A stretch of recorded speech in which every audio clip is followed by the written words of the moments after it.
Hey, welcome to Keeping It Real with Oyin, where we drop the filters and talk real life. I'm Oyin, a teen and parent coach, wife to one husband, and a mother to a 17-year-old son and a 14-year-old daughter. So trust me, I'm living life. On this podcast, we talk about real issues that have to do with parenting, being a teenager, and life as a whole. No edits, no perfection, just real conversations with friends and real people living real lives. Today's topic is one that's close to my heart. As a migrant to the UK, I found parenting within a different culture has its own challenges. So if you're a migrant parent or you're parenting in a time and space that's different from how you were raised, then this one's for you. Let's get into it. Hey, Alice. Hey, Oyin, how are you doing? I am good. How are you? Yeah, really good, really good. Really excited about today, actually. Do you know what? I'm excited. I should be excited. And, I think this topic is one that is so close to my heart. And I think this is one of the things that is a big thing for me in what I do as a parent coach. And because as a migrant parent, first generation migrant, raising kids here, raising my child in a culture that's different from where I was raised took a lot of learning and unlearning, and I'm still learning and unlearning. When I see my fellow migrant parents struggle, for me, it tugs on my heart. So this is so close to me because I've lived it and I'm still living it. So raising kids within a different culture. And again, you are second generation. Yeah. So you have been on the receiving end Yeah. of this. So yeah, as excited as I am, I'm also quite heavy-hearted because I'm just hoping that this podcast would touch a parent to think differently or to help them with the struggles they're facing. Because I've not met a migrant parent that tells me having kids here is just a breeze. It's not. And I think the focus is, so we're going to be looking at both parents and kids. And I think a lot of us as the parents keep saying, oh, my teenager, this is not who I raised. How have they become like this? They're this. So the reality is a normal teenager, a regular teenager, dealing with a lot when it comes to them anyway. Yeah, exactly. And then you now throw them into that culture clash mix. Mm-hmm.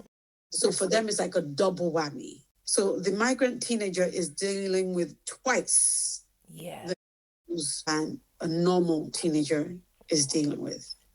And then you have the migrant parent. And there's this thing they call acculturation. Have you ever heard of it? Acculturation is the ability to adapt within a new culture. The thing is, kids adapt way quicker than their parents. Parents sometimes don't adapt. They just stay in their bubble. And that's where the problem tends to happen. So from your experience, I think I'd love to hear from yours because you are the kid that we, the first generation, are raising. Yeah. So now you are adult, you're a parent yourself. Tell me, as a kid growing up in two cultures, so you had a culture at home, the one you were dealing with outside. And from my conversations with you, your parents were very traditional African, Nigerian. You're home, you're like a different life, and then you go outside, it's a completely different world. How did you navigate that? And what do you think would have helped? It's a great question, and this is like you said, it's a weighty topic because it's one that's generational too. From generation to generation, this topic is here, and I feel like for me, the big highlight was the differences between my parents' cultural expectations and UK norms. Yeah, and them not having lived, or my lived experiences were now different from my parents. My lived experiences were so different that they couldn't understand me, or my brother, because they don't understand the education system as well, or any of the systems, because they're entering into a whole new system and they're focused on the one that they're having to face, which was the employment system, or their work or whatever jobs they were doing. So to come to that place of what would it be like in primary school, they couldn't relate. The expectations that my teachers had of us, their teachers in primary school in Nigeria had different expectations of them, My mom and my dad had the benefit of having parents, grandparents who'd been through in the same context, who'd been through the things that they'd been through. But now my parents couldn't relate with my primary school, secondary school experiences, or even my uni experiences, because it was almost like a different context. Yeah. And I think the pressures, especially during, teenage years, was one, the academic pressure from the place of the migrant child, the immigrant child. So that's like they have particular professions that they'd like us to work in. And that comes from a particular mindset. These are the jobs and professions that we know make money, or that are well respected in society. Yeah. Whereas in school, we're being told that there's a plethora of different things that we can do. There's drama, there's geology, there's so many things that my parents were not exposed to. They don't know those other professions. So conversations in education and academia became really difficult when it was like, that's not what I want to do, And their own opinions were coming from their own fears, that if I go ahead and do English, what would I become? If I study English or go with my passions, whereas at school we were being told, follow your passion. But for the immigrant child, your parents telling you, follow where we're going to be able to have money and be stable, because our entire lives we watched our parents look for stability in another country. So academics was nothing to do with your passions, was to do with stability. And I think that's a very different way to look at life generally. Yeah. And then as well, that same rhetoric of you're not going to be looked at the same as everybody else. The othering that was always taking place. But how real is that othering? To be very honest, it is real. It is real. There are separate expectations and there are stereotypes that we live in just because of our race, our background, the fact that we're second gen, the idea that you have to work twice as hard, was not just a story for my parents, but became our story too. But I think that's the academic and professional side. But there was also just the everyday cultural identity part that my parents just didn't understand. I lived two separate worlds. My home was Republic of Nigeria. The rules that applied there was a dictatorship. It was a dictatorship era. I definitely had tyrants. They were my parents. It was a tyrannical government.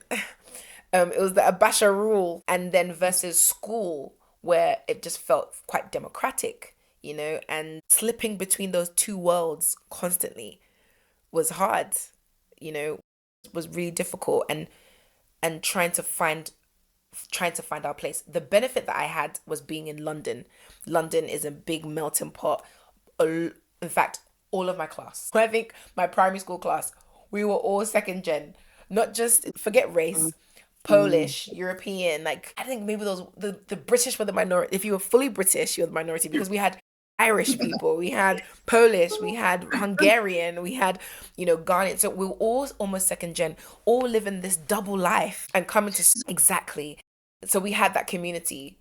Whereas I do think that in other areas, now that I'm looking at it, and as I look at the teens who are living here in Scotland, I think it's a bit different for them. Different, Alice. It is so different. It's so heartbreaking. What have been your experiences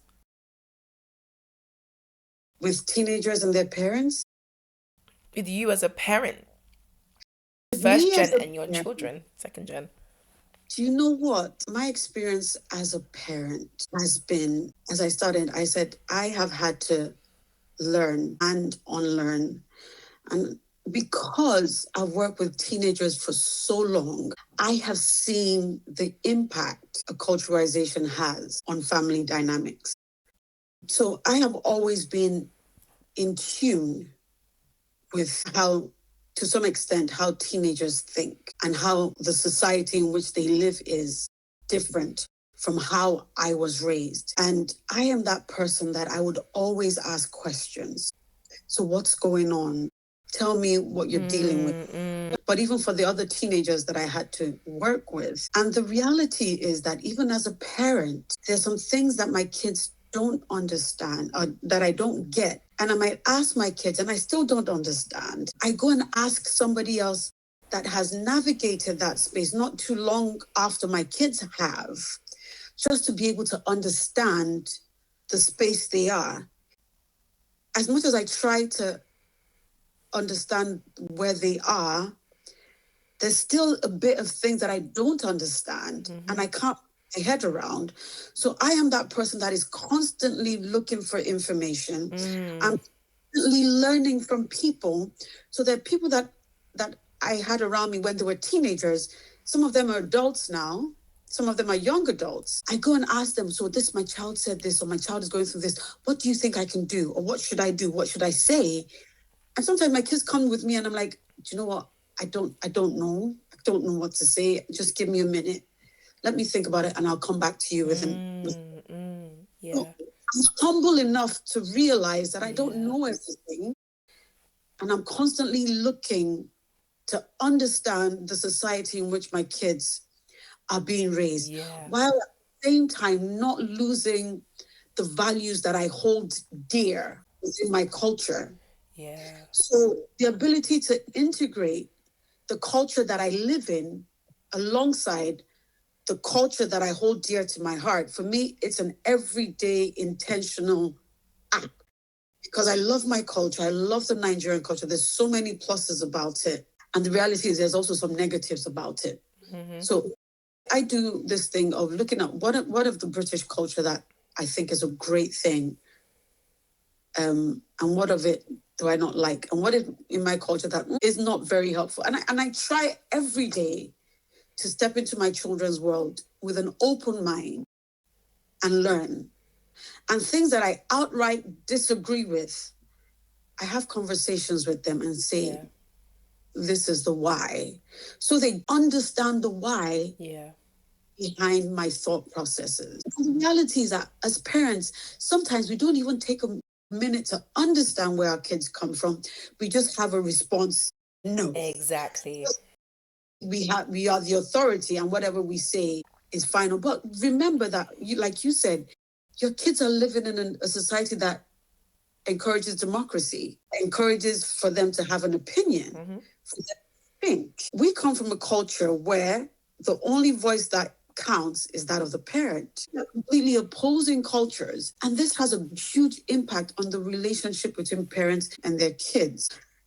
I think we are dealing with so many things here as migrant parents, right? Like you said, how we were raised and what we're used to and what we think worked for us. But we should then recognize that our kids are living in number one, a different time, or different times in terms of social media. Yep. So true. Yep. And then they're living in a different physical society. A lot of what is normal here is different from what you grew up in. So in order to thrive, both as a parent and for your kids, there has to be that middle ground. Yeah. And as I said in the beginning, kids adapt way quicker than parents. But parents, we can stay in a bubble. Yeah. We can stay in that bubble. You go to work, you decide what you're going to take in and not. Some of us go to work and come back and we still maintain 100% of our culture. Yeah. Kids are not like that. Kids are at an age where they're like sponges. They take in so much. Yes. So adaptable. And therefore, your child is changing, but you're not. Yeah. And that's where the biggest problem lies in, because we adults are so set in our ways. We're set in our ways. We choose not to change. We're more restricted to change than the kids. And therefore, your parent, the adult is there saying, no, this is the way it's done. I've done it, and I'm always going to do it, and that's how it's going to be. Yeah. I completely left that space because they are more adaptive to change. So now, my parents are living on one side of the planet and the child is in a different, and that's where the conflict. And that's why I hear parents tell me, I've lost my child. I feel like I'm losing my child. My child is a different child from when, and I deal a lot with first generation migrant parents who either came with their children to the country, which is most of the case actually. They came with the children to this country. So they maybe spent the first few years with the kids, raising them in Nigeria or in a different country. Actually has a traditional upbringing. And then midway, they come here. And you know what I love about the acculturation theory, which is so real, is there are 4 stages. Okay. And it's not just for migrants. It can happen anywhere. And I went to Lagos recently, and it was kind of the same thing. When you move to a different country, it starts with I think it's called the honeymoon phase. Yeah. Where you're so excited. I'm in a new space. This is nice. It's different. It's fun. And then you get to the crisis stage where the honeymoon is like, okay, this is reality. This is reality. And that dips really low. The difference between that phase and is like the curve is like this. Yeah. Really low. And it goes for a while. And then after a while, you get to the recovery stage. Then you recover from that shock. Yeah. For some people, it could be years. Yeah. The thing is, when you're in teenage years, it takes a longer time. Wow. Yeah. A longer time. And after you get to that crisis, then you get to recovery. You're like, okay, I'm getting a hang of it. Yeah. And then you get to adaptive. Yeah. Where you embrace both cultures. Yeah, and I think the pain is where the friction comes, Alice. Parents are refusing to shift while your child has moved ahead. Yes. I feel like it's because it always boils down to what we talk about, which is values. It's good to have these cultural values within the home. Where the friction starts is where your cultural values now are conflicting with the UK context. So I'm living, you expect there's cultural values that you've placed inside the home for me to live up to, for us to have as a family, but they don't translate outside for me. They don't, within the context that I'm in, it doesn't work. It's not, there's no benefit to it sometimes as well. You know, it's just because your parents did it, and this would work if this was the Nigerian context, but it's not. So it doesn't work. Do you think those values that that you can think about that? What kind of cultural values? This is a tricky one. There are a few that I can think of, but some I know because I'm speaking to a first gen that you'd be like, what's wrong with that, Alice? No, and also to be honest, we're all learning because you are the second gen. Yeah. And I'm like, it's normal. Yeah. And you as second gen, you're like, it's not. And I'm like, do you know, remember that conversation we had at one of the parent cafes? And you and one of the parents had said, as in, why do I have to? That's a good one. Yeah. You know, for example, tidy the kitchen, and you come back and the kitchen is not fully tidy. Yes. You're like, you know how your parents would tell you, you should use your initiative. And you're like, what is that? But you didn't tell me. Yeah. You didn't tell me exactly, do this and this and this and this. I'm looking at it and it looks tidy to me. Yeah. So that's a different in cultural thinking. I think my mother says, tidy the kitchen. I know the whole kitchen, everything in the kitchen. Yes. Be tidy. But for you, tidy is relative. So if you need me to do something, you need to break it down. That's a great example, because so the cultural value of, you know, the child doesn't ask too many questions, you know, that value of you know, I'm your mom, I'm the one that a value? No, maybe not.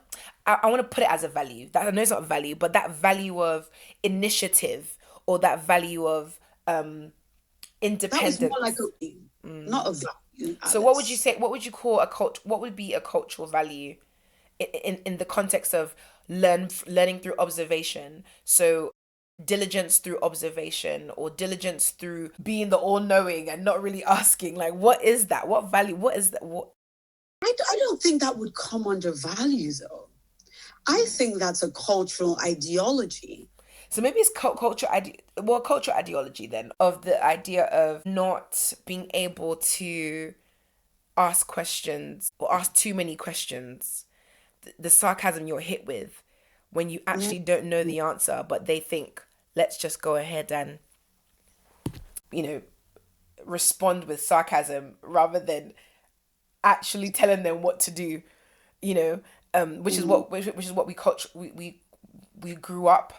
experiencing. Whereas we're being told in the UK context, ask as many questions as you need to, you know. Yeah. That's actually the smartest person in the room is the person who has the most questions. What cultural ideology? Cultural ideology refers to the shared, often unconscious system of values, beliefs, and attitudes that shape a group's worldwide view, Yeah. social practice, and norms. While family values meaning, it's the guiding principles, beliefs, and traditions such as honesty, respect, responsibility that defines a family's cultural strength, bond, and shapes individual character. I think for me, based on that, I think values are those core non-negotiables that you govern your home by. Yeah. So respect for elders. Yeah, And I discipline. think it's maybe that collective responsibility, which is what I mentioned, like having responsible. Yeah. Yeah. So I just feel one of that idea of responsibility and what responsibility looks like, and how sometimes the cultural value of that responsibility sometimes means that you're holding more of a weight than what society or the UK norm is expecting of you as a child, you know. Yes. Because it's quite the differences with responsibility in the cultural context of the Nigerian 10-year-old is very different from what the UK Yeah. cultural norm Yeah. value for responsibility is for the child. And so you might see that I was expected to do a lot more than what my own counterparts would do. And I know anybody listening thinking, what's wrong with that? That's good. You know, it creates Yeah. resilience, you know, it creates all these different things, but it also creates a lot of resentment. You know, when I go out there and I think, why are they not doing all the things that I have to do, you know? And then they're also asking you have other parents saying, you have to do that at home. And I'm thinking it's normal, but actually I now have to guide and guard what I say outside, how I share my cultural values at home, because it's very misunderstood outside of the home. And it kind of felt unfair. There were things that I felt I had a lot of conversations with my parents where my parents would say, you don't say that outside. You don't say that outside. But it's my norm inside. Yeah. Do you know, now you're saying that, obviously, with my kids growing up, the culture, we do a lot of stuff in the house. My kids, as far as I remember, my kids have never said, Mom, why do we do so much? And our friends don't do anything. And I think what helps with that is the why. It's always a conversation about the why. Why do you do so much? And for me, my kids, I like the way you're smiling. Came from not convincing me No, no, no, no, here. no, no, no. I'm smiling because I could never open my mouth and ask my mom and my dad, why do I do more than people? I'm just thinking about your children as well. Like, I don't even know how. What I'm saying is, I don't know whether your kids have ever internalized it, but or noticed that, oh my goodness, like I do so much more than my friends at school, or there's so much expected of me, you know, to take care of my brother, to make food for the family, you know, things that, you know, are not expected of in the British culture of a child. Yeah. So that's why I'm laughing, because I'm just thinking, when you just said that your children never told you, I'm thinking, at what point would you have given us the actual breathing space and the guts? Where's the guts to ask you, how comes? Honestly, because my kids are quite open. And maybe it's a conversation I probably should have with them. And we talk about stuff all the time and they understand the why. So why do you do so much stuff around the house? Because we're a family. We all have to help one another. And I think my kids have recognized that okay, I might not enjoy it. And we explain to them that doing stuff around the house, no one enjoys it, but it's part of the contribution to the home. But And even I think but even that contribution yeah, is our responsibilities that are like they're cultural. yeah, because that's a lot for a child to be doing. It is, but the thing is, Alice, I think, and that's why I love the fact that you're second generation, I'm first generation, and I think is in every culture, and this is not even a cultural thing at the end of the day, because research shows the importance of giving kids responsibilities at an early age. It's not necessarily a cultural thing; it's a research-backed thing, and it crosses continents. So it's not just an African thing or an Asian thing. Research shows the benefits that comes with assigning that. And these are things that and in every culture, so for example, the talking back or the conversations, it's not an African thing, but there are benefits to it. It enhances confidence. It makes your kids bold to stand up for yourself. Yeah. Now that's a plus from the British culture, which we don't have. It's understanding the why behind certain things, because you're like, why should a child respond when I'm talking? I said, the reason they need to respond is because you're empowering them to have an opinion and the confidence to be able to share that. Yeah. You don't want them to be passively submissive to authority. And that is one part of our culture that is not a plus. So understand the why behind everything that you see around you. Why are kids in certain cultures disrespectful? Do I like that? Is that a plus for me? It's not a plus for me. So I'm not going to take that in. Why are kids more vocal? Is there any benefit to this? Yes, there is actually, because you find out that it gives them confidence. Okay, so how can I adapt that? Yeah. So it still comes to the learning and the unlearning. Be objective. Yeah. Is there a benefit to this? If there's no benefit, if there's more pros than cons, then you need to revisit it. Yeah.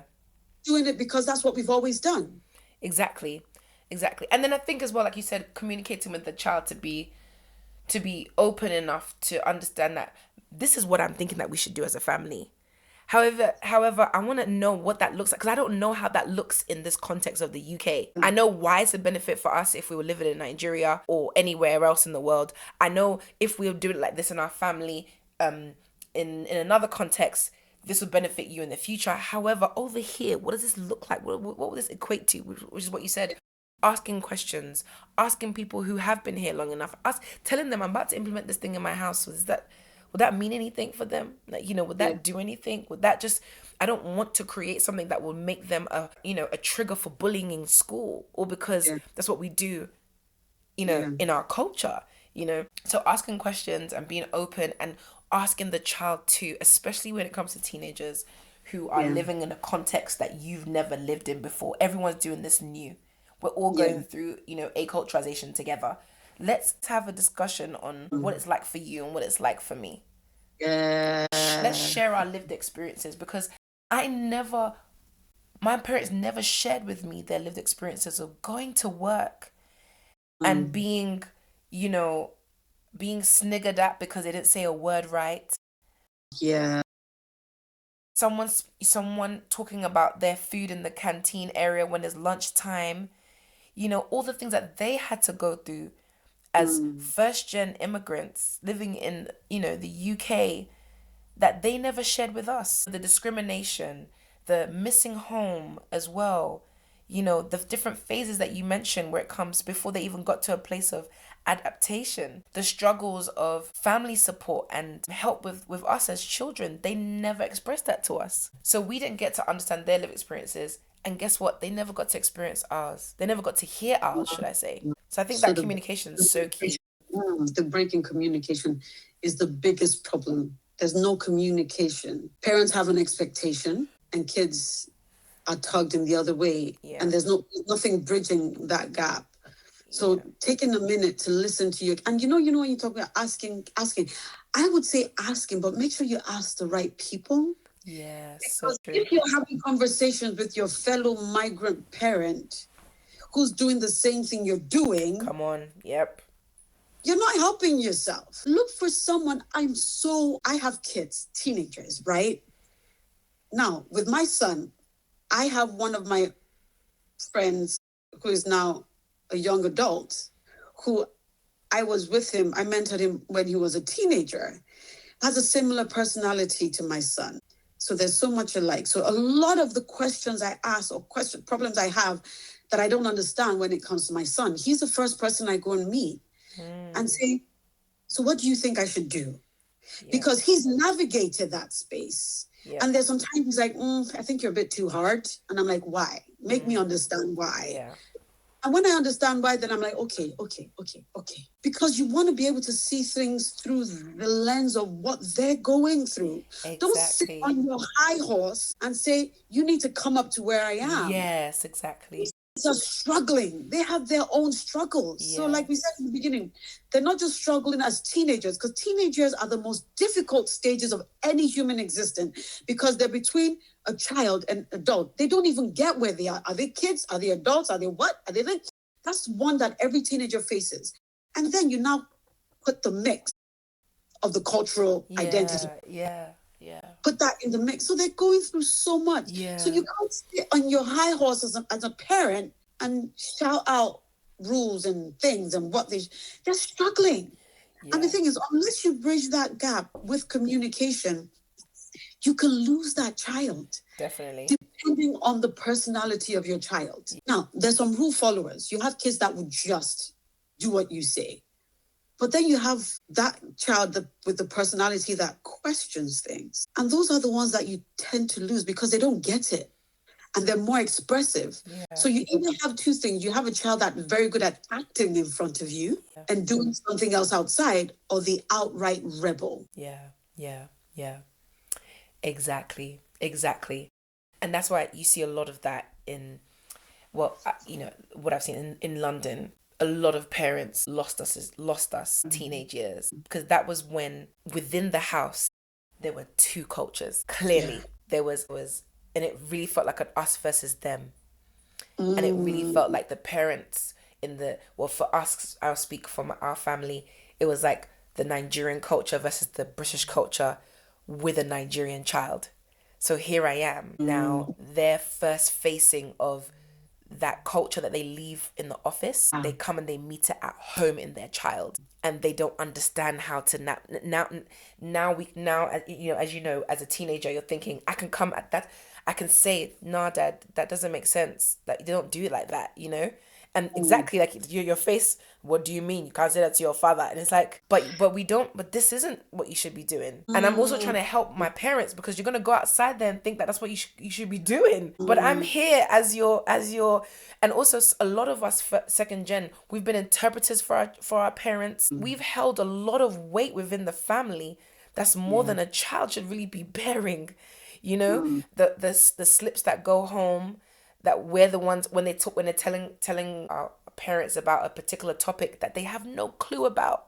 But my friends' parents have done it before because they've been through that school system.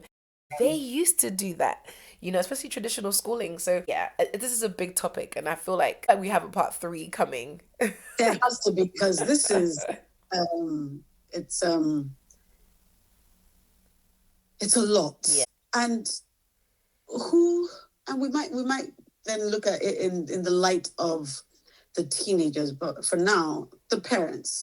So what can parents do to help this process? Do you know, the funny thing is, before my kids became teenagers, there's some things that in my head I knew no chance.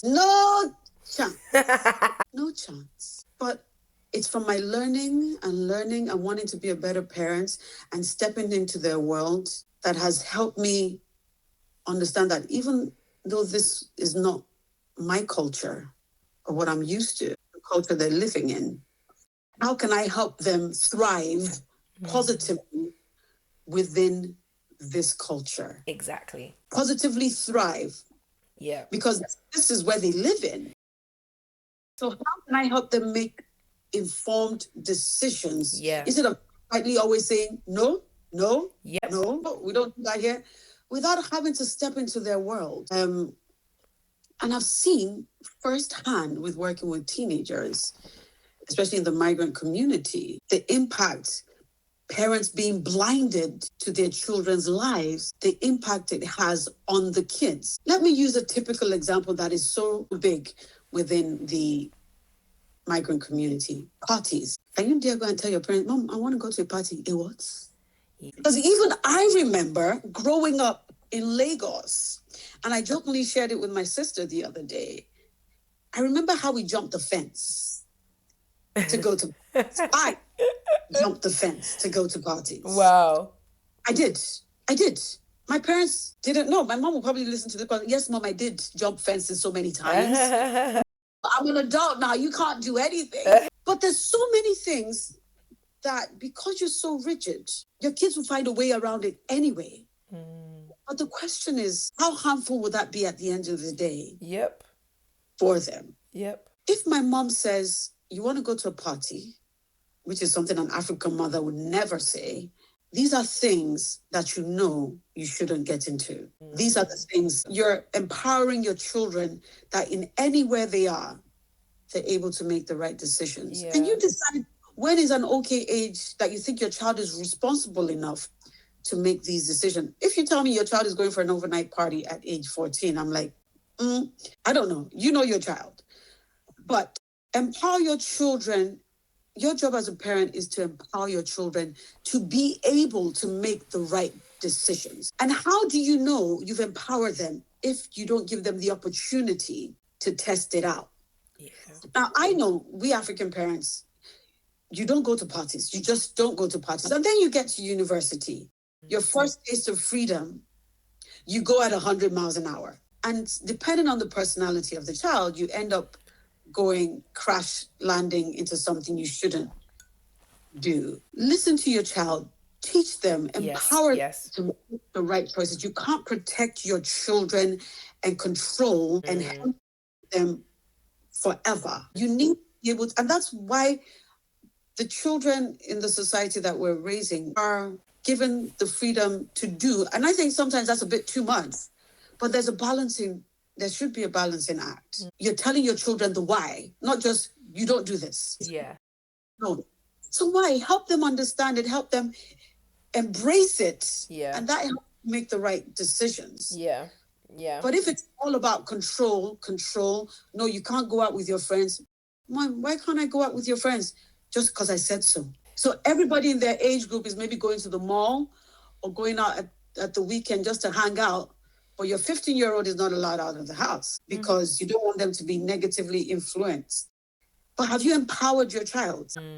Yeah. So no, we don't do that here. Yeah. Yeah. The reason is because of this. How long do you want to protect your child from the outside world? Exactly. Wow. Very good point. I think that I love what you said, which was you have to be able to help them, give them the right tools to navigate the context that they're in. And ask yourself, when you're bringing up these cultural values or when you're instilling particular cultural ideologies within your home, are they the necessary tools they need for this context? Does that enable them to, can they follow through in any this is now getting them ready for anywhere in the world, regardless of it being here. Things that are to do with character, things that are to do with identity building, blocks that lead them to being right standing in society, and making good decisions, like you said. And if we're thinking like that, it removes the idea of aculturalism and adapt. It removes that, and it starts making you look at the child, you and the child. What's in view right now is the child. Yeah. And all the different stakeholders with that child, to do with that child. And just seconding what you're saying, I would also say one of the things that I've seen, and it's happened in my life, it's happened in the lives of some of the people that I know, and I'm watching it happen now, is it's okay to enter some parts of your child's world and still be mom and dad. I think there's this fear that no. If I enter into their world, they'll now think I'm their friend, and then they'll take advantage of me. And then no. I have to stay on my, like you said, my high horse where I'm respected. It's just like you can actually, that's the place where you lose respect. That's where the place you could lose respect. And I think when I say respect, you inside of respect should also still be relationship. Yeah, absolutely. So So if I want to interchange those words, that's where you lose relationship. Yeah. It's a relationship that you gain respect. Yeah. I have to agree with that. It's in relationship that you gain respect, and people don't realize that. Yeah. Respect is not about you shouting or Yeah. sitting Yeah. high. Yeah. Or being in power. Yeah. Being in power is Yeah. in the spirit of Yeah. relationship. When you make your children feel seen and heard, that is where you get respect. Yes.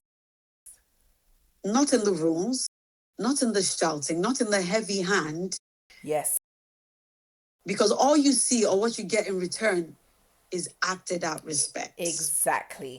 We'll do that till the point where they don't need to do it. Exactly. And that's why I think relationship is not just with the child, but like I said, with the stakeholders. So I find that I've seen the parents go into schools and they don't really know what to say at parents' evening, or what to ask for, or to look out for signs of bullying, signs of their child being the bully, different, who do your children hang out with?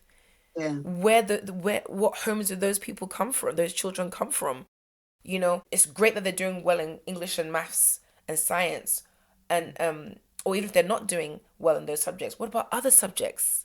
Where's your child really thriving? That question to the teacher, especially, there's a lot of onus put on the school now. You should be the one pushing the child. No, actually, that's your job as a parent. And I think it's because, again, going back to and the only reason why I'm talking about Nigeria is because that's the context that I know. The schooling system there's a bit different. The teacher can act as the parent. So there's this expectation that school is like a second home, And that's quite different in the UK context. So you can work with your teachers to help understand your child better. Yeah. But that means you asking the right questions. Mm-hmm. That means you creating meetings when you see that my child's looking a bit sloppy at this. I need a meeting with his teacher concerning what I'm seeing.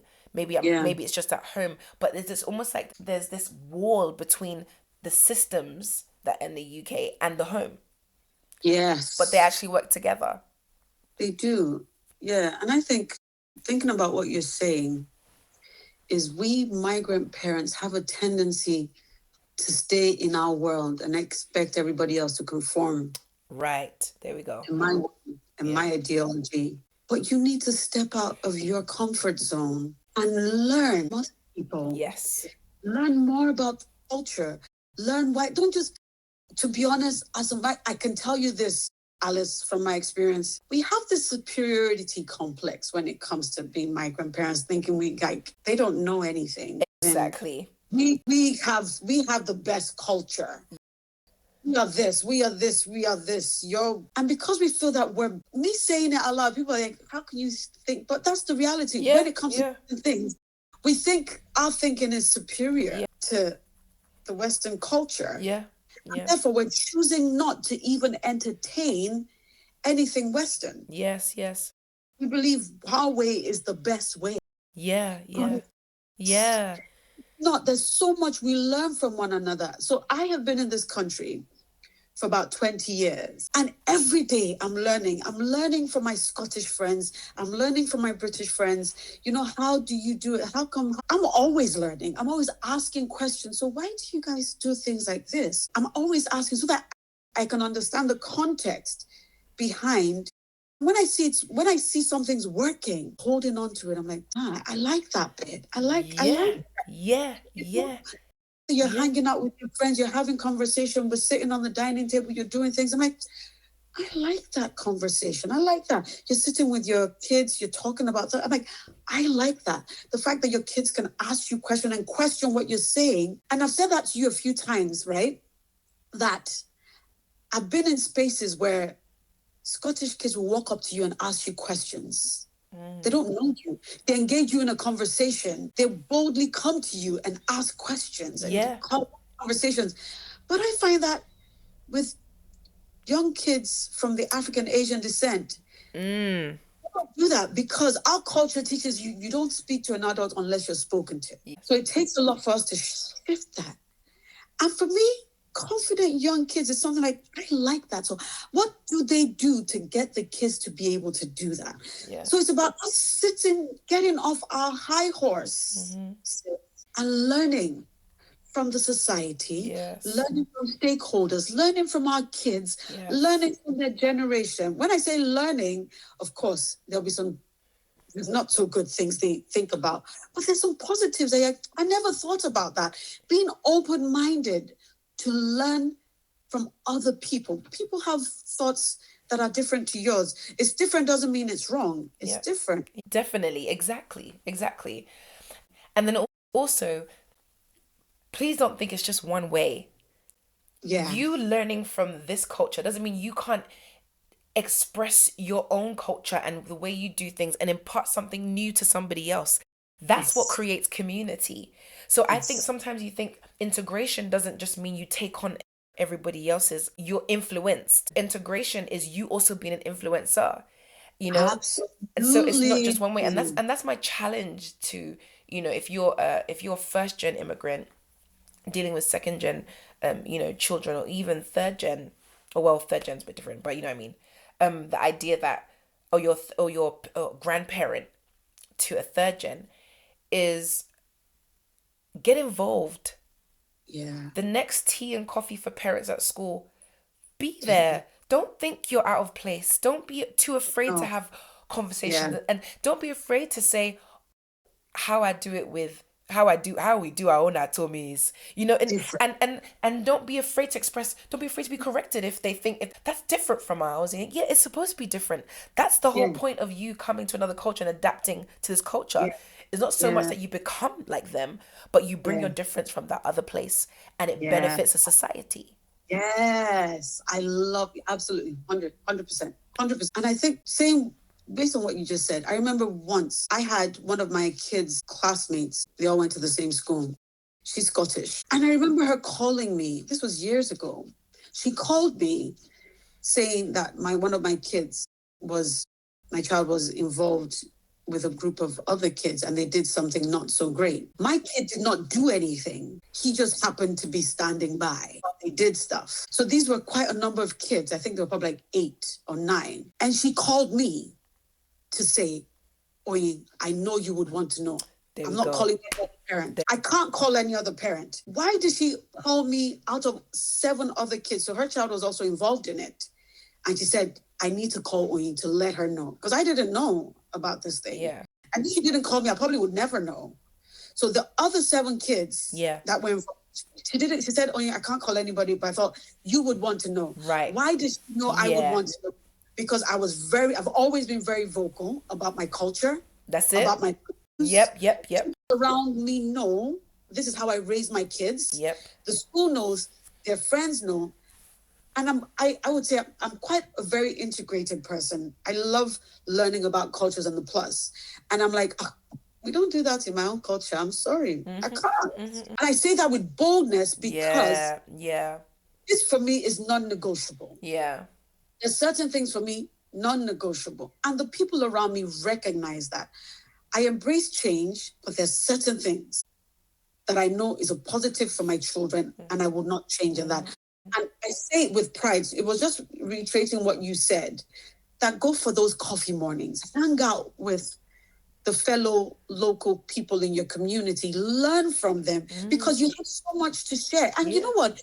Every time I'm in a group and I talk about my family values, about things like respect, and they say, that's how, unfortunately, we've lost it in this country. They say things like that. Sometimes they're like, they wish they are able to do that. Yeah. It is something they love, they want, but sometimes they find it hard. So for them, it's a breath of fresh air, and it's an encouragement that, what? I like this. I want to do it. So things in your country that you know are 100% a positive, embrace it. Yeah. And don't shake on it. Yeah. And this is where cultural integration works. It's about your children understanding what is so great about my culture, and they are able to celebrate it themselves while they also embrace the culture in which they're growing up. Thinking one bad or better than the other. Yeah. It's about what are the positives from both cultures that I live in, and how can I integrate both of them to get me to be a better person? So there's nothing like raising a Nigerian in a British culture, trying to be a British person in a Nigerian culture. That's not what it should be. Yeah. It's about how can I make my child Yeah. a positive part of the society that we. Yeah. Yeah. Yeah. So good. For that parent that is in this issue, I think this is one of our longest podcasts, Alice. For that parent that is in this space, what would you tell that parent and say, you might be experiencing this cultural gap and you're thinking, I'm losing my child. What can they do? I would say really enter into their world in one aspect of their world. So it could be their school, it could be their friendships, it could be something that they really enjoy doing, it could be if they play basketball, if they play football, and you know that, okay, that's the only thing I'm kind of like gonna follow through and see them in, and try to create relationship, because understanding and communication exists within the sphere of relationship. When you're having communication issues but they don't have a relationship with your child, it kind of feels like that's something that exists within a relationship. So relationship is important, coming into their world and bringing them into yours, where you are also struggling with adapting to where you are, carefully, and very sensitively, open them up to yours, so they understand as well that you struggle with something that they might be struggling with, that you're also trying to understand your identity within a different context. Some of you are having to change your jobs, change your entire profession that you've been doing since you can remember, or to fit in and adapt to a whole new culture. What you're doing is massive. It's big on your own brain. Yeah. Now you're having to add on a child of yours going through those issues too. Give yourself grace. Give yourself grace, and taking it back a step to move day by day, step by step, and integrate with that child, but get to that place where this is how you grow resilience. You keep moving, but you're integrating at the same time and understanding the context of where you are. Yeah. I love that. I think I can't agree with you more. 100% everything you said. Relationship, learn to integrate, be open-minded, be willing to learn, learning and unlearning, and that bridges the gap. That's what helps bridge that gap. Because remember, we said your kids are adapting way faster. Yes. So you need to try and bridge that gap between you and your child.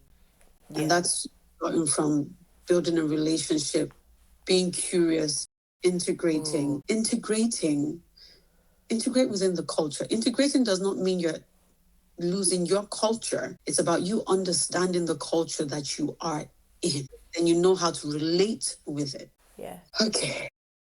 Amazing. All right, until I'm free. Bye, everyone. I hope you enjoyed today's episode. If it made you nod, laugh, or rethink life as a whole, then my work is done. But don't forget to subscribe, share with a friend, and come back for the next real conversation. So that's me signing out. Take care and God bless.